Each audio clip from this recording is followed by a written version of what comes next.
I think that one's reality is a result of your intention and your attention. It's through spiritual practice that I've recognised that my own impermanence, my own irrelevance, the fact that I'm just a person shuffling through life, I ain't really no different now from when I was a little kid. And all I want really is that I don't want that feeling in my stomach that people are being treated badly. I don't want a feeling that people are being exploited. People need to live spiritual lives, all of us. I'm a person, and it's good to have access to the infinite consciousness that is available to all people, but through the five senses is delineated, keeping us trapped on a material plane. We think reality is what we can apportion through the limited instruments of the senses, but reality is of course far beyond that. Spiritual data, we don't have the correct instruments to receive it, and we live primarily in the realm of the senses. Anything that we're describing through science, we're describing through the prism of the five limited senses. Our eyes can only see between infrared light and ultraviolet light. There's light bouncing around everywhere. Our ears can only hear a tiny decibel range, can't hear the noise of a dog whistle, can't hear any high-pitched frequency sounds.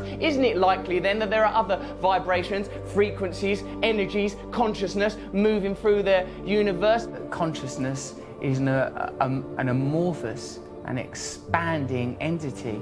I think that we allow our consciousness to be prohibited by our senses, prescribed by our senses, living in the realm of these five apertures into our reality. But reality is limitless, space is infinite, time eternal.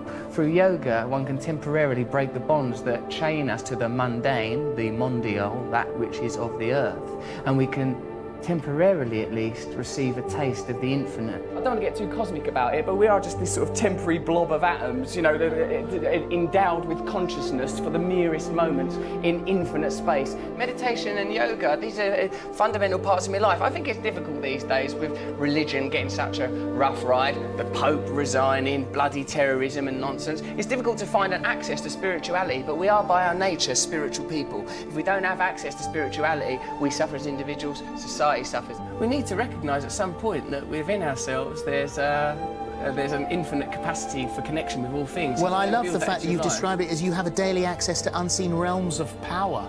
Daily access to unseen realms of power. Not just me, everyone has that. For me, what I've discovered is that transcendental meditation is useful to me, not because of a unique set of circumstances, not because of my formerly secret brilliance, no, but because I am a human being. And it is applicable to all human beings. And what's really good about that is literally everyone in this room is one. What I say is that we're basically all right human beings. Whenever there's a disaster or an accident, people's impulse is to help one another. So I'm thinking anyone that galvanises people, brings people together and points us to the better aspects of our nature and help us to overcome our basic things like fear and desire, I think these people are worthy heroes, rather than the heroes that are nominated today, heroes that are low vibrational frequency that make us concentrate on daft stuff. So like they want you to be talking about Justin Bieber, they want you to be talking about twerking. They don't want you talking about fracking, they want you talking about twerking. They want to get on with their job, shut your fucking mouths and watch this shit, you fucking morons. And I know, because I've been part of the charade. But, you know, I'm awake now. Look beyond the superficial. That's the problem with current affairs. You forget about what's important. You allow the agenda to be decided by superficial information. What am I saying? What am I talking about? Don't think about what I'm wearing. These things are redundant, superficial. And I don't think that we should be continuing to propagate the idea that famous people are magical and special, because it makes people feel that their lives ain't no good. And I don't think we should be living in that kind of fearful paradigm. It's that. I'm like a vegetarian. I believe we're all equal. I ain't got the right to kill. I don't kill, like say a fly comes in my house, I'd tolerate that little arsehole.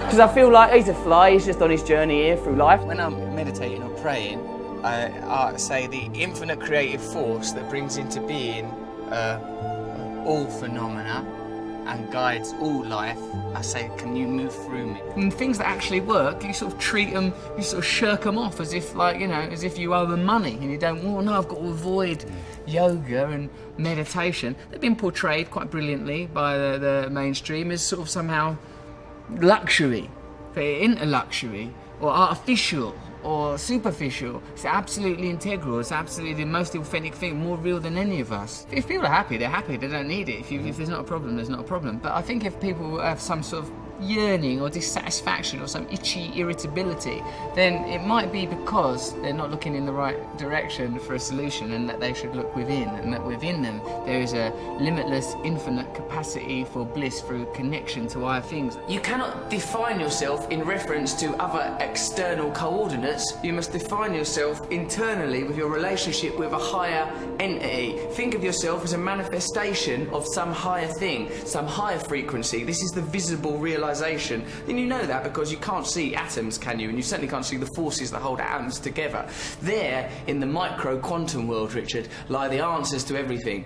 We can't understand it with our logical, rational minds, but we feel it intuitively. Get yourself in alignment with that stuff and you beam like the sun. The dead human ape has fulfilled its potential. The dead human ape has not evolved for the last 10,000 years. These are the achievements of the dead human ape. Now we must transform, become enlightened, so that we can access the next realm of consciousness necessary for our evolution. Right. So I think we elect to ignore the spiritual at our own, and it causes a deficit for ourselves and for our culture and for our planet. I think that we are too easy to identify ourselves as individuals. That idea is fortified daily through, as we said before, the stimulation of primal desires, that which anchor us to the self, and we ignore that we're here for such a short while, that we're all basically the same as one another, we're all connected to each other, and we have a collective responsibility to. Look, God is not something that's about thinking you're better than someone or a reason to have a war with someone. It's that within us, beneath and beyond our identity as human beings, driven by fear and desire, defined by the realm of the senses and the material self, which is transitory, there is a divine self that is connected to all living things, that is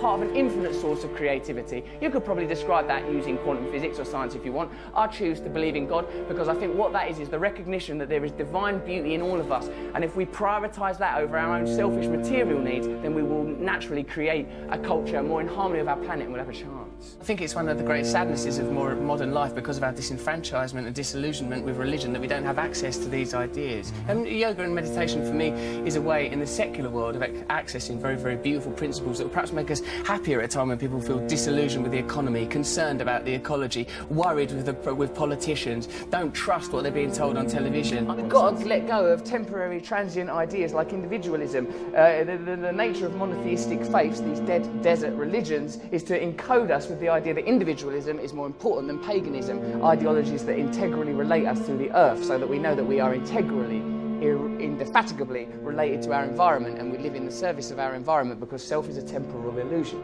I suppose the ultimate truth is oneness, that this is a temporary illusion, that we are temporarily occupy these flesh puppets. We believe so much in our identities, we believe in our individualism, and I talk as a very sort of egotistical man. Look at my hair, look at these bracelets, look at these ridiculous boots. I'm a person who believes in the nature of my own individualism and my own identity. But on a deeper level, I recognise that all these things are transient, and what's important and what's defining are the things that we all share. Love, unity, togetherness. As long as we have cultural narratives that eschew these ideas, that suppress these ideas in favour of negative human traits, greed, selfishness, lust, as long as these ideas are promoted, we'll exist in opposition to one another, and we'll be exploitable by corporations that prey upon these negative facets of humanity. The line between good and evil runs not between cultures, religions or creeds, but through every human heart. So I recognise in myself the capacity for selfishness, for lustfulness, for egotism, and because I recognise these qualities in myself, I would prefer a culture that didn't celebrate, exacerbate, stimulate the most negative aspects of our species, inculcate them, reward them financially, till we get to a kind of a cultural hysteria where we're destroying the planet. The reality is there is one planet, there is a certain amount of people on the planet, there are a certain amount of resources on the planet. None of them things are going to last forever, so we need systems in place that acknowledge the reality, not systems that benefit elites, but systems that acknowledge the reality. People need to have access to the resources. Can't lie to people so that people in power can continue to augment and grow their own power and satisfaction while normal people are exploited. We need systems that get the resources to the people while respecting the planet. Any system that's detrimental to the planet or detrimental to the people because it helps one or two bods, fuck it off. We're allowed to do that, you know. We are creatures on a planet. We are mammals. Look at the faces of the people that we're being asked to vote for as leaders. Look at them. Look at them, feel it in your hearts. That ain't who's meant to be leading us. Happiness cannot forever be sustained like some glistening bauble. It's a transitory thing, like a butterfly alighting on Snow White's finger in that bit of Snow White. So, like, you know, I'm happy mostly. I'm happy mostly when I'm being nice to other people. Then I'm happy. You know, when they analyse the semantics consistently through mythology and theology of words like love, God, they find that the common theme, John, is union. That we just want to be connected to something higher. That can be another person, that could be God, that could be a relationship with nature, it could even be a relationship with West Ham United. I think the important thing is to have as the central tenet of your being love, compassion and tolerance. Everyone knows that. You know, like the realisation that this is only a very temporary thing, that the only thing that matters to any of us is love, that everything, that underscoring everything is love. You know, if it's a biological, anatomical human condition, the idea of acquisition and survival of the species, then that 2% that distinguishes us from the great apes, somewhere within that is that divine spark that philosophers have always espoused upon and written about, that somewhere within that, that's the truth that we're trying to head towards. What it felt to me was like the dissolution of my idea of myself. Like, I felt like separateness evaporated. I felt this tremendous sense of oneness. I find it, I'm quite an erratic thinker, quite an adrenalised person. And like, but what, through meditation, I felt this sort of beautiful serenity and selfless connection. You know, my sort of tendency towards selfishness, I felt like, I felt that kind of exposed as a superficial and pointless perspective to have. I felt a very relaxed sense of oneness. I felt love. Follow me on Twitter if you want to, @RustyRockets, but basically carry on doing what you're doing, being happy in your hearts.